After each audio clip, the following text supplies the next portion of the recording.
Hey, Denny, go in and say something. Well, here you go.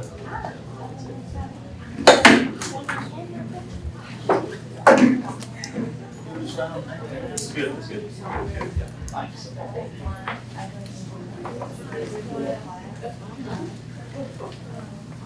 So if you have a piece of paper, I see you can take this piece of paper right here and just kind of bend it like that and see if it'll stand up for you and put your name on there and the district you're working with. Okay? I like to try to learn people's names, even though today is going to be difficult. I do recognize faces. I see people that I've encountered through the years. Just real quick, we still got about 3 minutes before we're actually supposed to start, so I'll use this time to kind of introduce myself to you. My name's Denny Paul May. I am a due process consultant at Quebec. Okay? What does that mean? Well, you know the folders that the teachers that you work with, are most of you all, are you all general education paras or are you special education paras? Special mostly? Mostly any general education paras? Got a couple of those, that's fine, because the roles are similar, right? So most of the work that I have done,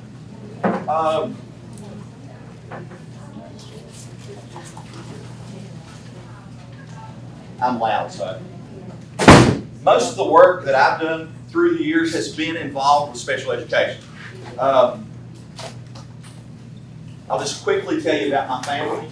My wife's a kindergarten teacher in the Pike County schools for about 30 years. She had an instructional assistant, the same instructional assistant for 19 years, which was a beautiful thing. So if you can latch on into a relationship like that, I can tell you that that's really effective, okay? Where you had a teacher and the same para-pro or a paraprofessional. We'll use those terms interchangeably today. If you can do that, that's great. If not, you just can be the best you can be when you're there, right? Just understanding that is super part of the job. I know you have hard jobs. I spent 10 years teaching special education, everything from learning disabilities to behavior disorders to FMD, okay, over those 10 years. So I did a little bit of everything. The last 2 years I did FMD. Any of you FMD instructional assistants? See a lot of that? Yeah, see. So we are akin, okay? We're kinfolk, right? Because that was my favorite. Of all the 10 years that I did, those are my 2 favorite years. Because the children are precious, right? The children are precious. And I have a niece that is 21, and she has Noonan's syndrome, okay? Her name's Jamie Lynn, and she is precious. She is the center of our family. She loves Elvis, and I love Elvis, okay? My mother, come from the 50s and 60s, and she had me watch all the movies and listen to all the songs, okay? So we bond on a different level, Jamie Lynn and I, because we both love Elvis. And so when she comes to my house, she has about 10 or 12 words in her vocabulary, and 2 of them are Denny Paul. Okay, that's my name. All right, so that's a thrill for me, right? And so when I tell you that, not to be bragging or anything, but she just is the center of our attention. You know what I'm saying? When she's home, she lives in Moorhead, and I live in Pikeville. Her mother lived right beside of us when I first got married, and she babysat our kids, and so she's like a daughter too, So anyway, Jamie Lynn is super. She also likes the Oak Ridge Boys. That's her other musical group that she likes, and she likes the guy that sings really low. The guy, boom, bop, bop, mile. Now, if you do that to her, if you whisper that to her, she's liable to start dancing, right? And so we were, my son just recently got married. I've got 3 children, a son and 2 daughters. My son is a kindergarten PE teacher. and a college basketball coach, all wrapped into one at Asbury University and in Chesney. And then my daughter, my baby girl, is a PA, physician's assistant at Pikeville Medical Center. Come on in. I'm late, but I don't have a tardy slip, I'm sorry. You're okay. Come right on. We're just now getting good and going. Thank you, I appreciate that. So we were having my son got married on June 21st. And we were having an after shower. Like, he got married in Danville, and all the Pikeville people that didn't get to come, we had a little party, kind of housewarming kind of deal. And so I do Hoomba Boppa Mow Mow in Jamie Lynn's ear, and she starts moving, right? And they're like, oh, her mom's like, oh, just don't do that. Listen, she's the best thing here, right? She's the best thing here. So my FMD years were truly rewarding. Had a young man that he perished in a house fire that I worked with for 2 years closely. You know what I mean? Those close relationships that you have with children, you just kind of bond. That's what you need to try to do in every instance in your jobs. It's so super important to bond, right?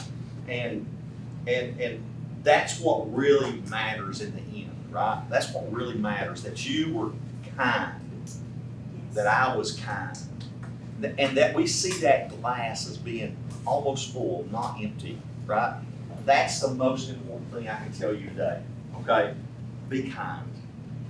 And I know, And a hug. And I know sometimes it's hard, because this little fella I'm going to tell you about, he could really push my button. You know what I mean?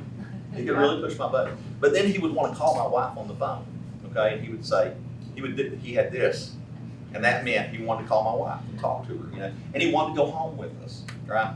And so we were on vacation. Got a terrible call that nobody wants to get, right, when you're close to someone. And his mother and he both, perished in a house fire. And so that was really, some of the things that stick out, but some of the most meaningful were in 38 years. This is my 38, I'm starting 38 years in special education, and I love it. Okay, I love every day of it. I really mean that. So now I spend my time working with teachers, supporting paraprofessionals, supporting directors. I coached high school basketball for 30 years, and then I went on and was a director of special ed at Pikeville Independent Schools for about 10 years. Okay, after I did that, I went to KVEC. Now I've been at KVEC about 9 years. Okay, so over a 38-year period of time, all but one semester of my educational career has been in special education. So you are my people, you guys, and I want to get to know you if I can all possible do that. Okay, so the deal today, and you don't have to sign in again. You signed in one time. If you signed in, make sure that you signed in. Did anybody have trouble with the sign in? Anybody have any? Okay, so that QR codes have become the way of the world now. So they're everywhere, right? You go to Walmart, there's QR codes, right? And so you go on TV. Oh, you want to link to HBO? QR code, right? Whatever. So I just want to make sure that we were good with that. Now, as luck will have it, so I've got Brenda Combs' name up here. She will be doing the next session in here, and she'll be talking about IEPs and things. But she is there. She's my boss, and she's the regional director. And she was, when I was a director, honestly, the director's job is really hard. And I know you guys get aggravated sometimes with the decisions that directors make, right? I've been there and done that, right? I understand that. Sometimes, hopefully, you all have directors, and I don't know where you're from, and I've not even gotten into that, but hopefully you can understand and be kind back to that administrator that's trying to make the best decision. Hopefully they're making the best decision for kids, right? And sometimes it moves your cheese a little bit. You know what that means? It upsets you. It changes you. It makes you do some things that maybe you don't want to really do, or maybe you're a little bit inclined not to want to do, right? And that's just part of it. Like my daughter, my baby girl, she just, like I said, she just started as a physician's assistant to a hand surgeon at Pikeville Medical. And when she started, every day she'd come home. This has been going on for years. Every day she'd come home, she cries, right? I don't like this job. honey, buck up, right? It's gonna be okay. You're gonna get to where you love it. You know, it was the same way when she went from elementary school at Millard to Pikeville Middle School or elementary school. She made that change, she cried for a whole week. But by the time she gets finished with it, she's crying because she's having to leave, right? So, did that when she went to Asbury, she did it when she went to LMU in Knoxville, same thing. So change is hard sometimes. Just try to be kind, okay? Just try to be kind to your students. Try to keep the main thing the main thing. And for me, the main thing is supporting those students, right? The main thing is you support those students. Sometimes that means a pat on the back. Sometimes that means a hug. Sometimes that means extra practice. A lot of times it means extra practice, doesn't it? Whatever concept's going on in that classroom, whatever's being taught, you gotta try to understand it and try to break it down for your students, right? So we're gonna talk a little bit about special ed, just some real quick stuff. Here's our learning objectives. One of the things that we always wanna make sure of when we're working with a student is that they understand what the expectation is, okay? They understand what you're trying to teach them, because you are teachers. Whether you want to be or not, you're a teacher, right? And you should think that way. The greatest person to ever walk this planet was a teacher, right? I won't get religious on you here, but just think about that for a second. Think about the beauty of teaching, showing someone, helping someone. It's a servant attitude, right? It's a servant attitude. If the people that I work with don't get anything from the things that I do, then I've not done my job, right? So as we think about those things, when we talk about learning objectives, if we're introducing a new or we're supporting a new concept in a class, we are teaching something new, we have to make sure that we know how to break that down so that we get understanding, okay? Clarity. So my first one is why we do what we do. Why we do what we do as special educators, okay? And that's what we're gonna look at, a little video and whatnot. But why we do what we do. And then the other thing is, when you are supporting your children, the students that you're working with, it's not always gonna be easy, okay? Communication is the key. If they do not understand, you're not going to be able to teach them, right? Show of hands again on FMD. Love. Number one rule, communication, right?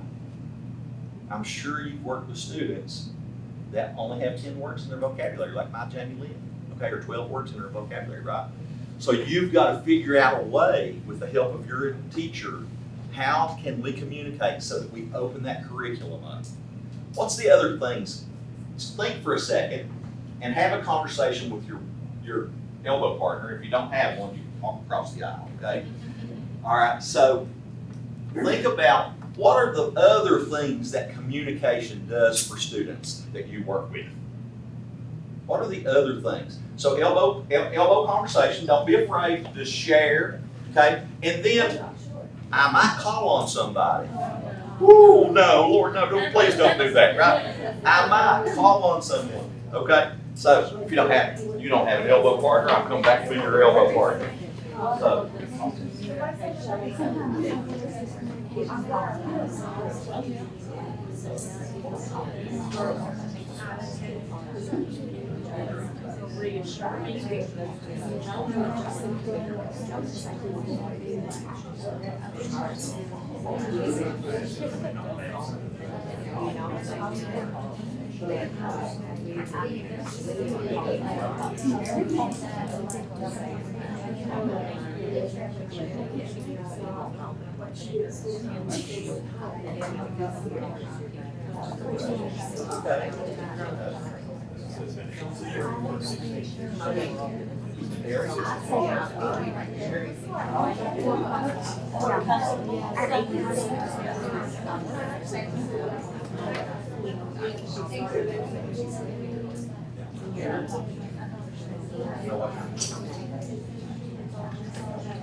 First things first.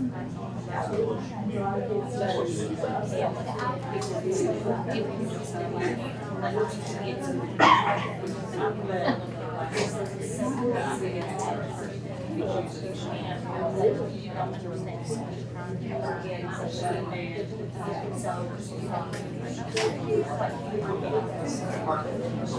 want to write pictures.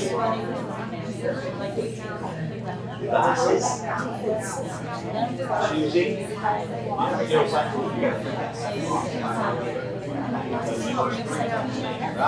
Okay, let's pull it back together. When I hold my hand up, everybody hold your hand up. That means call this meeting back over. I love that noise. I really do. Okay, because that means we're talking, we're engaged. Now, how engaged were we? I had a great conversation with Maggie back here. She didn't have an elbow partner, so I was her built-in elbow partner. I just walked right back. We had a great conversation about communication. The number one basic need for your students.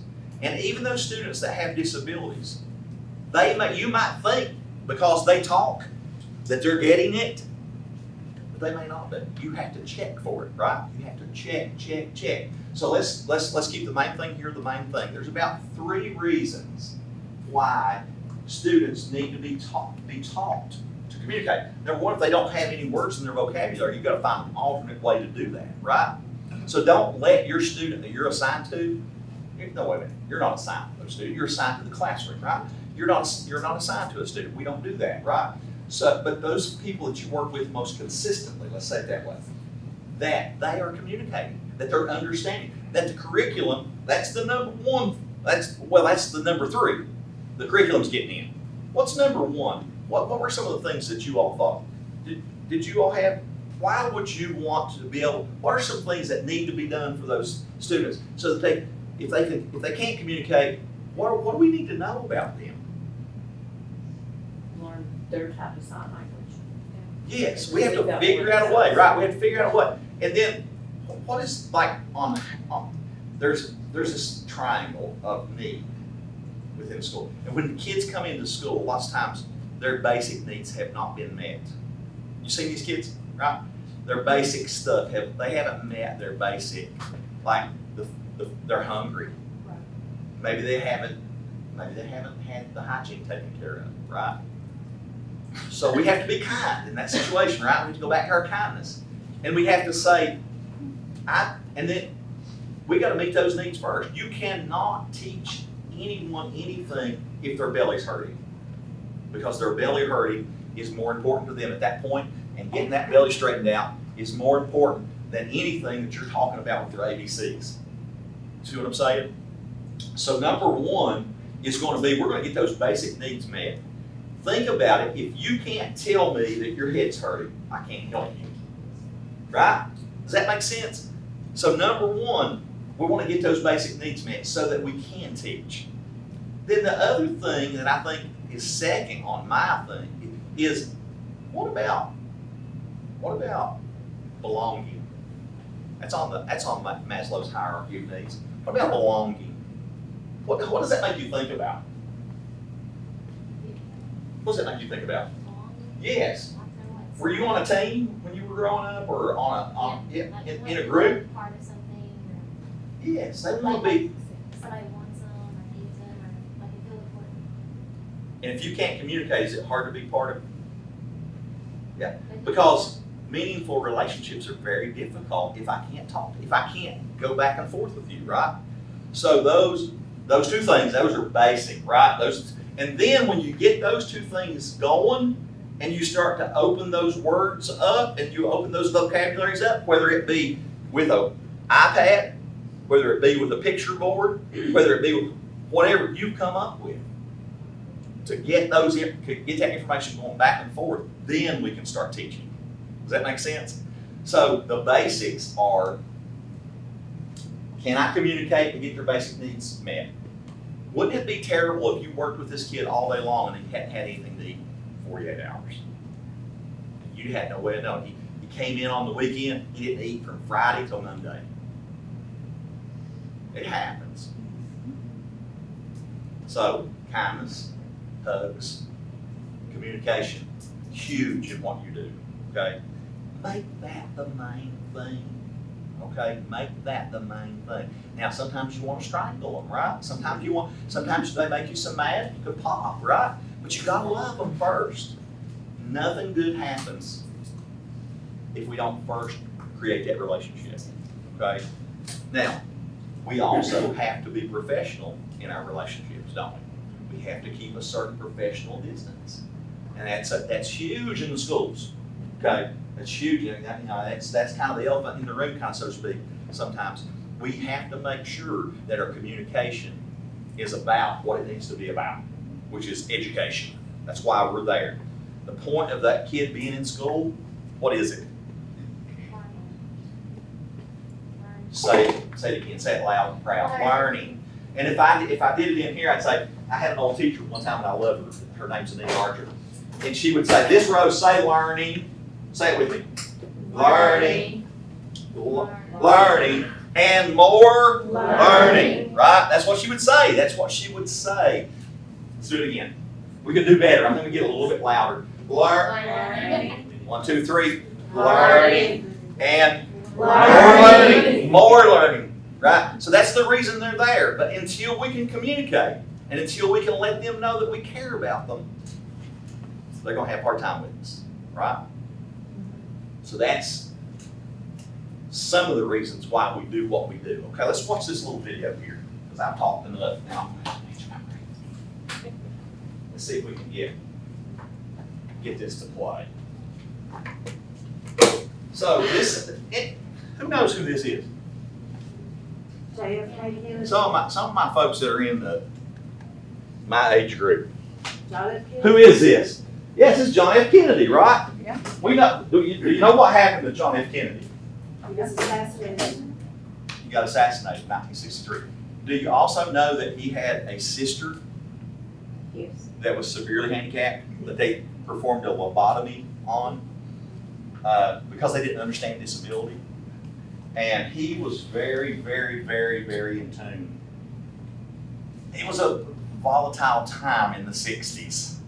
1963, 64. He said this on February 5th, 1963. We must promote to the best of our ability and by all possible and appropriate means the mental and physical health of all of our citizens. All, he said, all.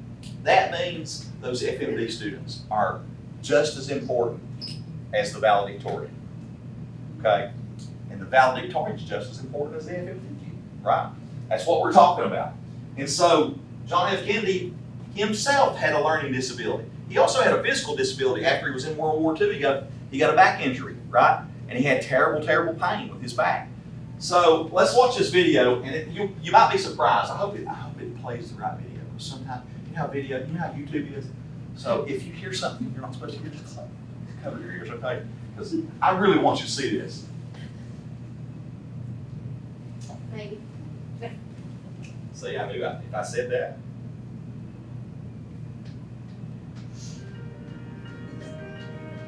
Know this guy? Yeah. Love him. Churchill. Yeah. Branson. Has music and owns airplanes and all kinds of stuff. School was a nightmare. It was a challenge. It was a nightmare. Richard Branson had dyslexia. Now this guy, Richard Dreyfuss, learning disability. Bill Clinton, emotional disabilities and hearing impairment. Reading and math disability, that's shared. School was really difficult. Almost anything I learned, I had to learn by listening. My report cards always said I was not living up to my potential.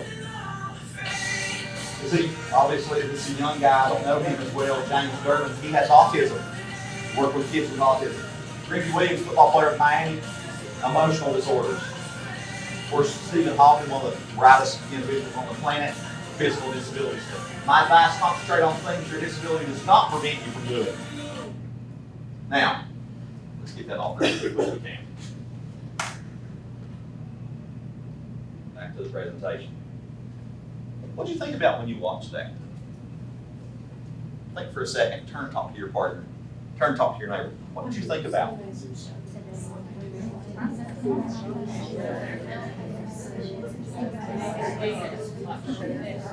They don't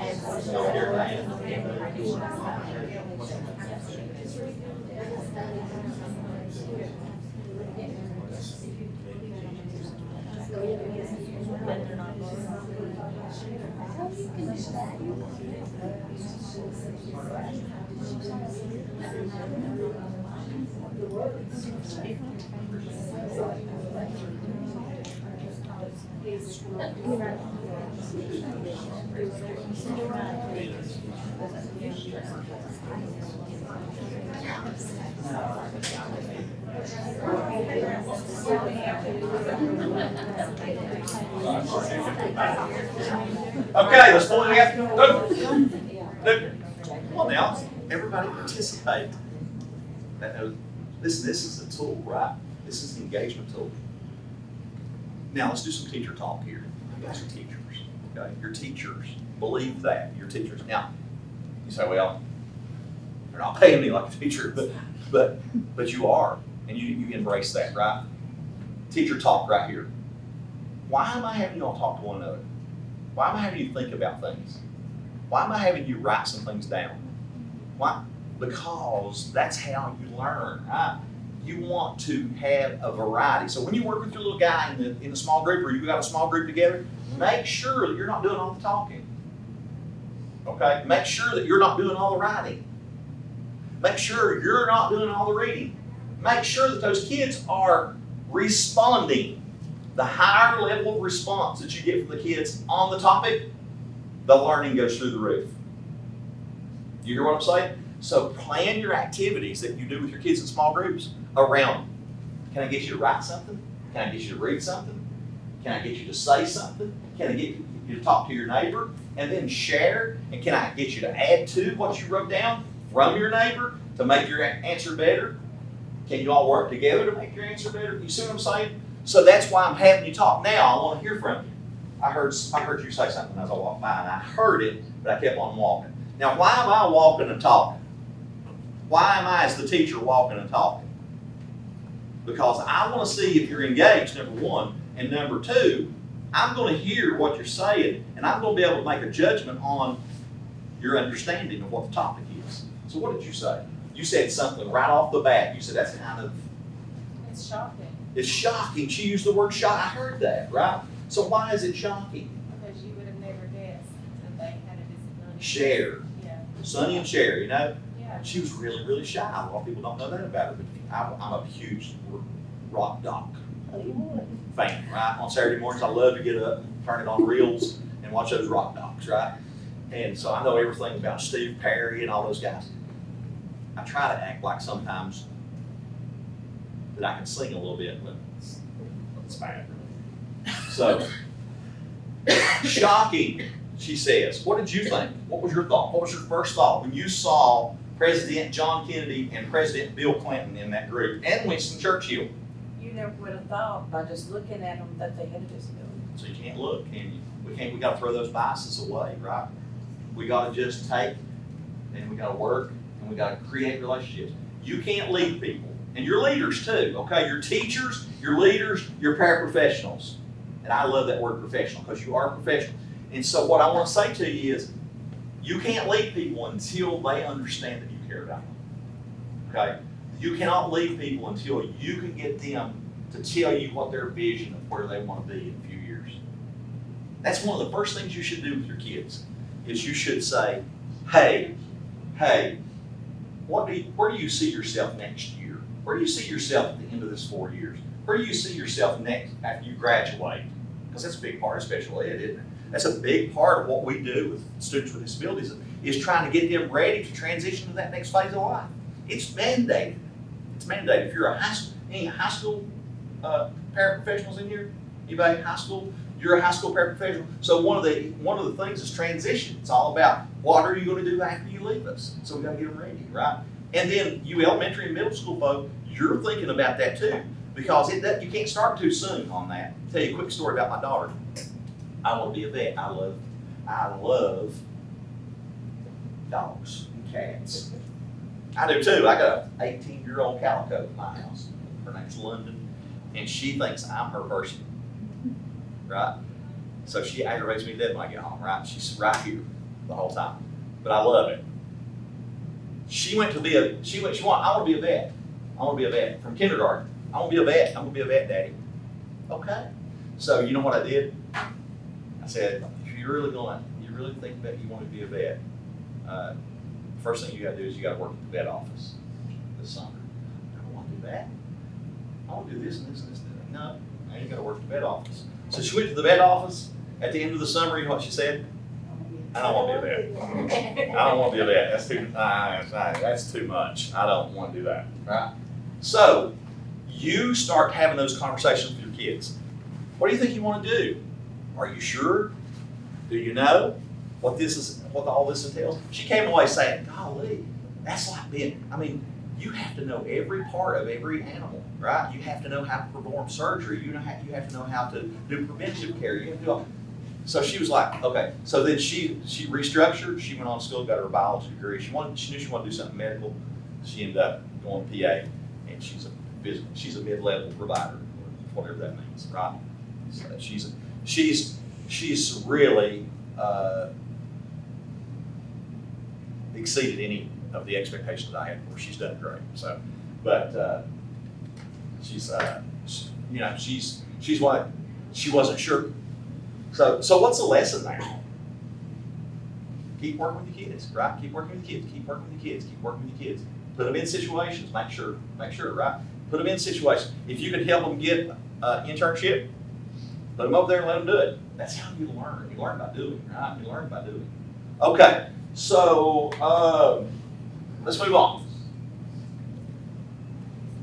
Here are the requirements for being a paraprofessional.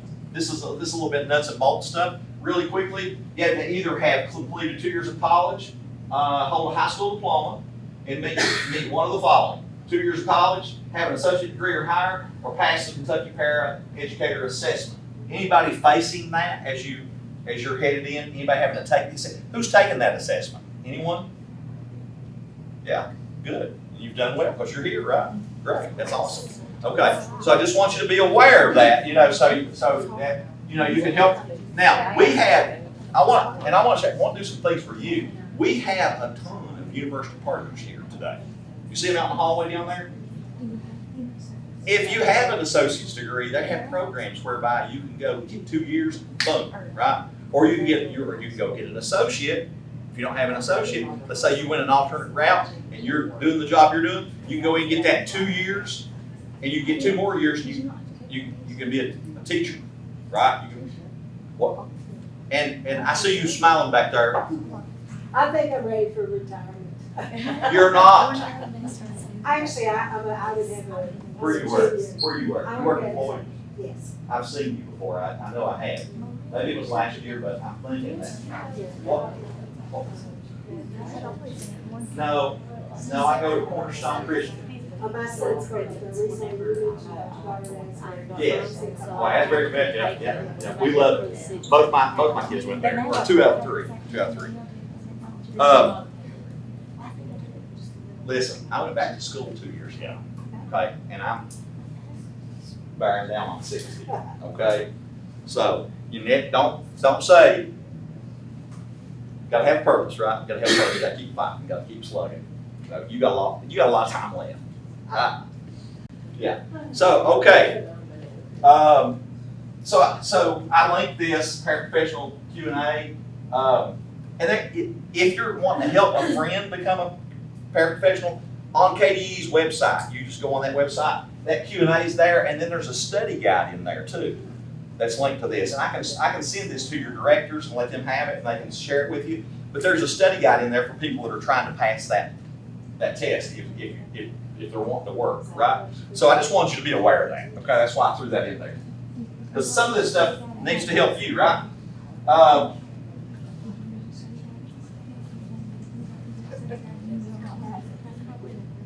There we go. And there's more about the assessment. There's the guidance document right there linked. I'm not going to go into it because we don't have a lot of time left. I want to get to some other things. Key responsibilities, this is important right here. So in Kentucky, a special ed educator works under the supervision of a certified teacher and provides instructional support. What does that say? Provides instructional support. You're a teacher, right? You're a teacher.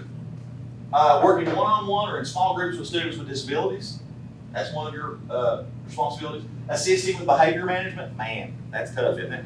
Sometimes you have to be trained, in safe physical restraint and all those types of things. How many of you are trained in that?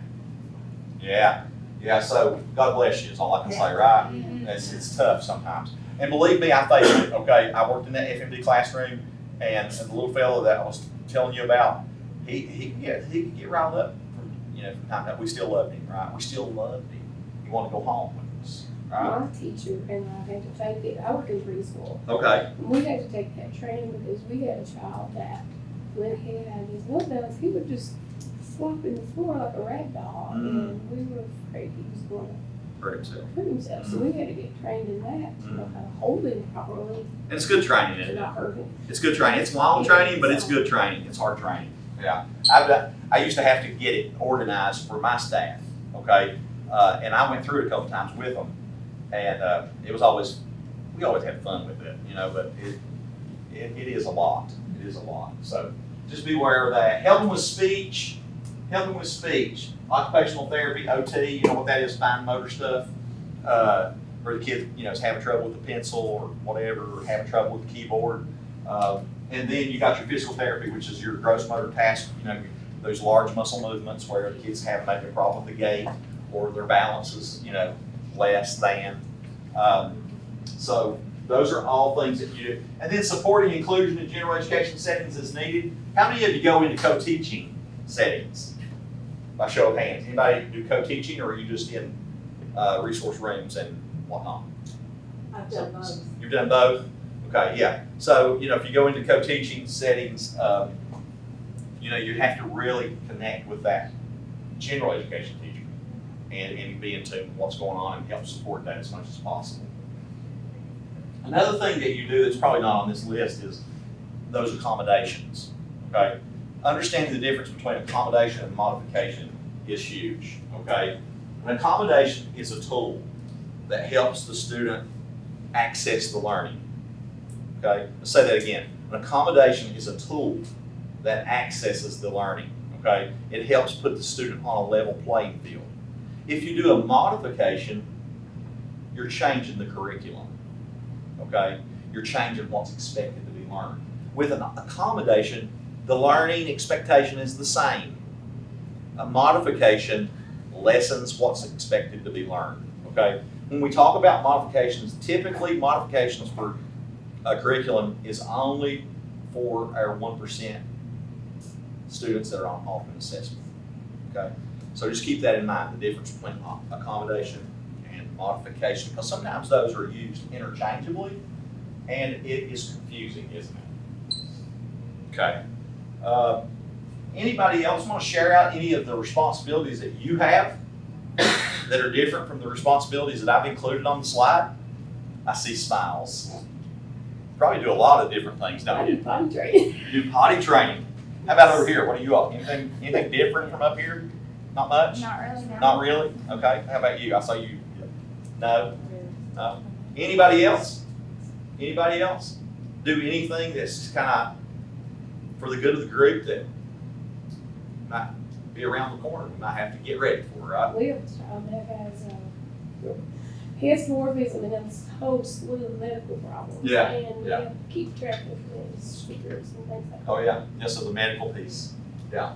Hopefully you got a good nurse. Special education folks today are often need additional training in de-escalation techniques, behavior support, confidentiality, and physical support strategies. Now, my boss is doing a confidentiality training, and I would urge you to go to that confidentiality. If you're brand new to this game, you need to really be in tune with that confidentiality, because sharing information about the students that you work with is illegal and inappropriate. Okay, so make sure you know that. Tell you a quick story. My son was in 3rd grade, and he had craniosynostosis. He had no soft spot when he was born. He had to have major reconstruction of his skull. They essentially had to cut a place out in his skull to allow his brain to grow when he was 8 months old. And then at 5 years old, they cut out too much skull, so they had to put some back, essentially, okay?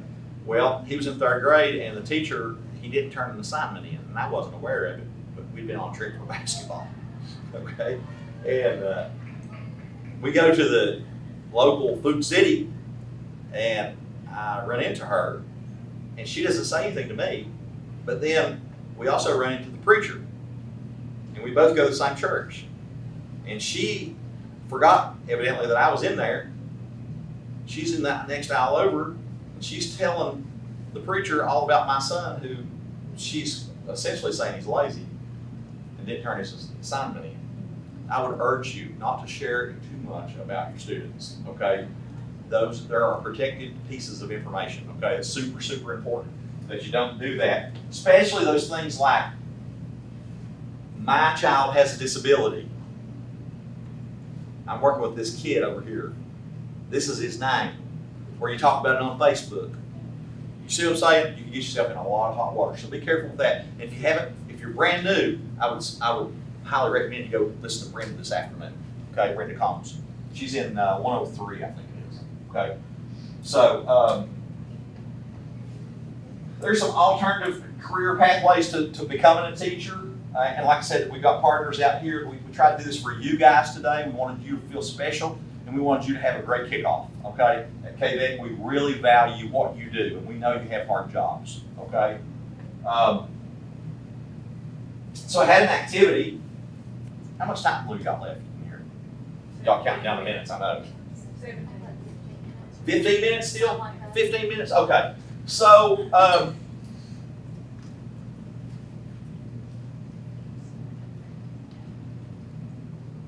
so this is differentiated instruction, okay? So this is differentiated instruction, and what this is that when you have an activity, and the activity is given to the students, sometimes our students that we're working with, and they should be all our students in that classroom, right? And there's nothing wrong with you working with other students. It's called incidental benefit. There's nothing wrong with you helping other people, okay? No matter what anybody tells you, if you put a group in, they don't all have to be special needs, okay, if you're special needs, okay? I know the law, I'm a due process consultant, okay? I can promise you there's nothing wrong with that. So if you have a small group, you've got some that are special and some that are not, that's probably a good thing, because the research says that it's a good thing, okay? But here's what we're talking about. We've got an activity, and we're running a small group station to reinforce the skill using hands-on materials and helping students use graphic organizers, story maps, or Venn diagrams, monitoring students during guided practice and offering prompt feedback, or assisting in reteaching content through games, role play, or visuals. Now, you see how all those things are different? All those things are different. So the idea is to think about what the student's ready for, what the student's interested in, and then to provide some choice in the way the student is going to work on that particular piece of concept or piece of curriculum, okay? So running a small group station rather than being in a whole group, right? We got that option right there, okay? That's differentiation. So we do it for readiness, we do it for learning preference and interest, varied curriculum assessments, and our delivery models are a little bit different. Sometimes it's if we just have two kids, right? And they're working together. And the mentor, the peer, is helping the student. Sometimes it's good for us to try to capture what a good student, I said a good student, not a good student, what a student that's being successful with that activity is doing. And teach that process to that student that is struggling with it. You see what I'm saying? So you're working with a concept, you're introducing, I don't know, at the 11th grade, we used to have to do geometry. And and then sometimes we would teach the Pythagorean theorem. Okay, we're doing this with FMD students. So how do you do that? Well, we got to differentiate. We got to figure out what they know, what they don't know. We've got to try to offer it in a different way. Okay, so you got to think outside the box. All of you have phones? How many of you currently use Google? How about Amazon? I got a sign in my yard that says hide packages from husband. Amazon man. Amazon Man, attention, right? Hide packages from husband. I think my wife and my daughter still live with it, so it's double. We get stuff every day, you know, it's like, and how I'm paying for that, I have no idea, right? How about, are you in tune with artificial intelligence?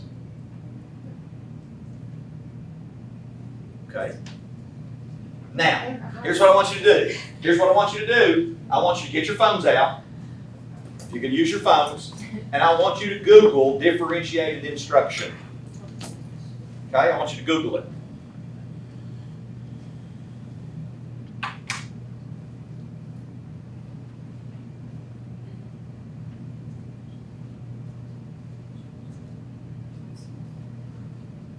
Did you get it? You care to read?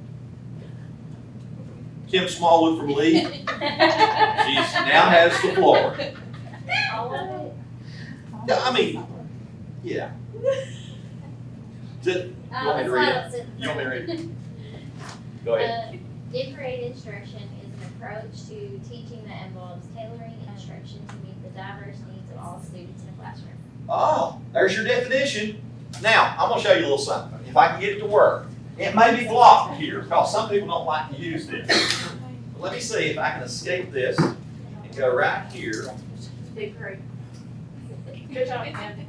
That was great. Now, what I've got here is this is my handy dandy research assistant. That's the best thing on earth. Huh? That's What the is best it? thing on earth. ChatGPT. Well, check. You It use helps it. me with all my homework. Helps you with all your homework. Yes. But you don't cheat though, right? You're doing your own work. Yes.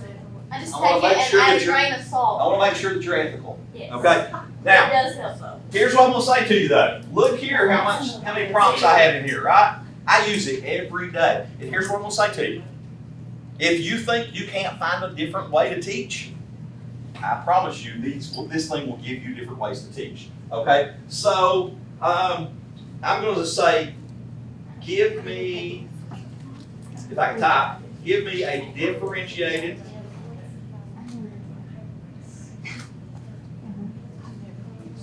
instructional strategy teaching. Anybody working in 5th grade?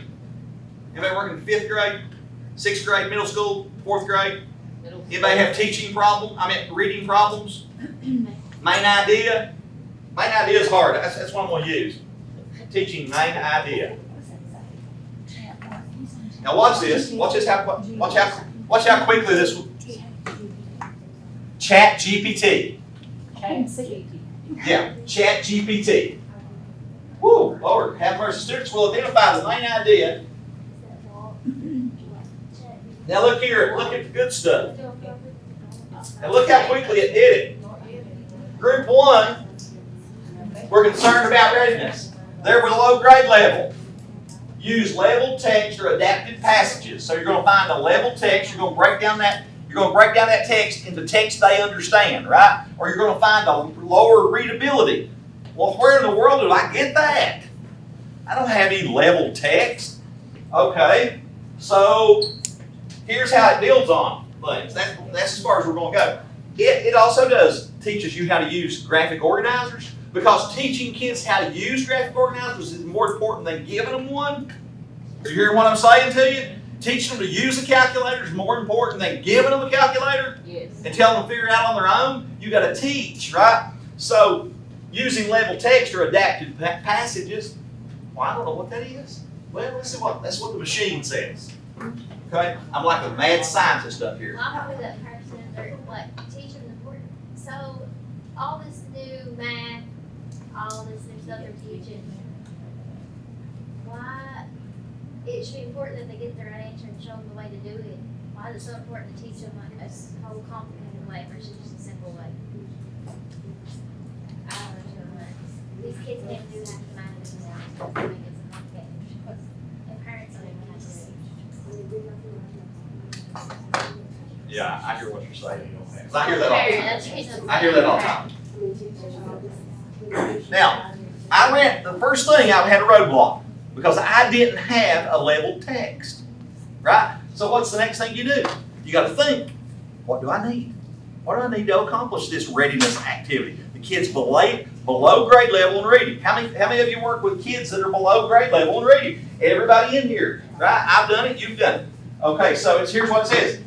It gives you the sign. So you take the text, you type the text in, you give the name of the text, you give the name of the textbook, and it will give you a lower readability level text right here for the kid to work on, so that they have access, and then you can teach them to pick out the main idea. How do you teach? How do you teach the main idea? You got to look at the first sentence of and you got to look at the last sentence, and you got to see what it's mainly about. You got to teach those. You got to teach those little prerequisite skills to help them get that right. So I wanted to show you that because I think it's powerful and it's everywhere. I do my grocery list. Okay, I drive all over the place. I call my wife every evening. What do you need from the store? I said, never mind. I'll put it in ChatGPT, and it will tell me what my wife needs. I'm kidding. It won't do that. Nothing can do that, right? But you get the idea. It can plan your vacations. It can help you with finance. I'm telling you. Now, the problem with it is about 20% of it's hallucinations. What do I mean by that? 20% of it gives you bad information. So you have to be able to check it. Okay? So you have to check. Can you verify this? Can you give me what's the research behind this? Where's the text that supports this? Who has tested this? But what I'm telling you is in most cases, and look here, it gives you a multiple choice comprehension question to go with that passage. You're trying to teach main idea, it gives you the questions. Now, here's what I'm going to tell you about students with disabilities. Are we running thin on time? What time we quit? 10, 27 minutes, right? Good, we keep going. Here's what I'm going to tell you. If you teach main idea to students with average intellect, a 100 IQ, okay, that's the kids that are not in special ed. It takes them 7 times to practice that new concept before they get it. 7 times. You got to pass over that 7 times. Here's how you do main idea. You look at the first passage, you look at the last passage, you ask yourself this question. Metacognitively, you're thinking behind what you're reading, and you're saying, what is this about? You're creating that image in your, what is this passage about? Those are 3 things you do right in the beginning to teach main idea. Now, how many times does it take a kid with a 70 IQ to get it? What's the research say? Anybody want to guess? Let's start with, how many do you think? How many times? Average intellect 7 times over a new concept. Main idea is a new concept. We're going to teach it 7 times and you're going to finally get it. Average intellect, 100 IQ. Now we're dealing with 2 standard deviations below the mean. A kid that's got a 70 IQ. They have trouble with reading, they have trouble with writing, they have trouble with math. They have trouble with relationships, they have trouble with executive functioning. How many times? What would you say? Just a guess. Wild guess. I'm kind of picking on you, I'm sorry, but 1,000? No. Way less than that. You're way out of the ballpark. What would you say over here? Just snicker. She's over here laughing at her friend. Now we're going to put it on you. I'd say probably like 15, maybe. 15. I like that. And we're going to keep going up. What's after 15? 16. You remember 16, don't you? 16 is a good time. 20? So, 27 times. 27 times is what Anita Archer will tell you. You have to teach explicitly. You have to model it for them. You have to be able to model that main idea. And then you have to let them practice it. And you have to watch them practice it. And you have to tell them what they did right and what they did wrong. And you celebrate the small wins. And then you come back to it and you teach it again the next day. Because they got to have 27 practice turns. 27 times you've got to give them feedback. If I'm shooting free throws, I used to be a basketball player, okay? I used to be a basketball coach. Free throw shooting was one of my strong suits. Guarding people was not. Okay, I'm too short, right?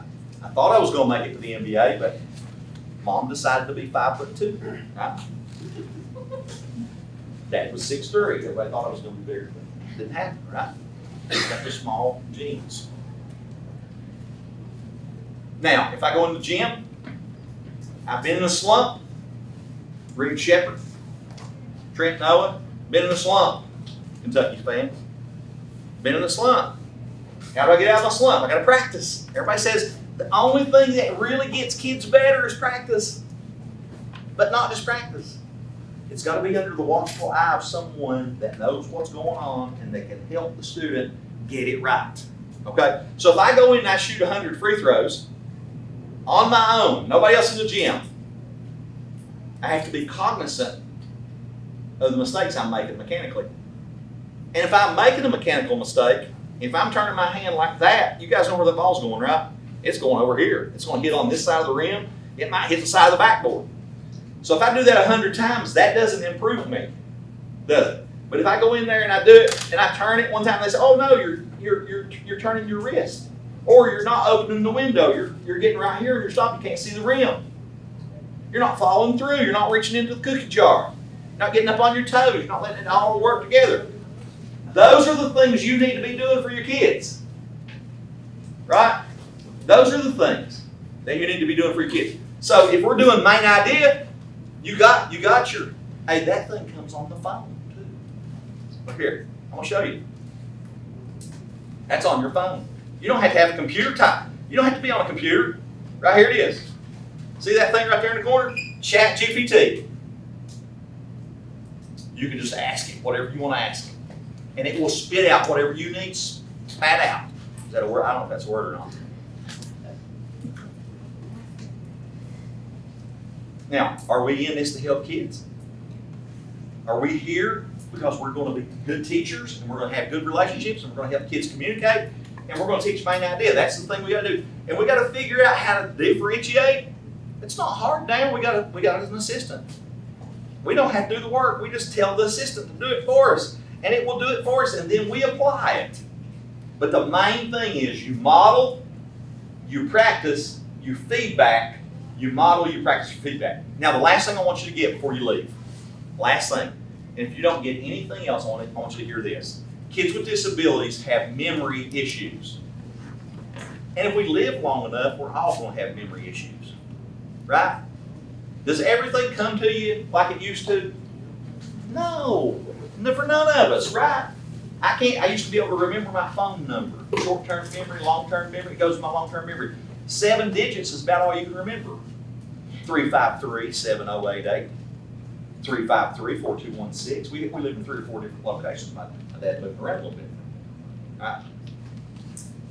But I remember those numbers, So here's what you got to do for kids with disabilities. They have memory issues. They are young people with memory issues. You look at that psychological report that the psychologist does on them, when they get them and drag them down there and test them. You get that psychological report, 90% of the time, working memory is going to be an issue. So you need to have kids practicing retrieving information from a blank slate. Give them 5 numbers. Repeat those numbers back to me. Give them 5 numbers. Repeat those numbers to me backwards. Give them 5 letters. Repeat those numbers back to me. Repeat those letters back to me. Repeat what I just said back to me. Tell me what you had for breakfast. What did you learn in the last class? Tell me 2 things you learned in the last class. Now I'm going to go ask them, and if you didn't tell me what, you see what I'm saying? This is a muscle up here. You have to practice with it. Here's another way. Teach kids to create their own graphic organizers and mnemonic devices. What are mnemonic devices? We'll leave you with this one. What are mnemonic devices? Anybody know? Anybody have an idea? You remember things. Yeah, you take information and you maybe put some letters together and you make maybe you make a word like slant. I sit up. I listen. I ask questions. I nod when I get it. And I tell the class what I've learned when I'm asked, right? Slant. You get it? I've known that for years, right? How about this one? Mary's violet eyes make Johnny stay up nights, period. You know what that one is? Huh? Who said it? Planets. You know what they did to us though? They took Pluto out, and now we got a sentence. Now we got a sentence without a period. It's ineffective in school. That's what happens with the local interaction. Sorry, young people. No, I'm just kidding. I'm just kidding. Okay. You guys have been great. Okay? You've been great. See Brenda if you can on confidentiality if you're new.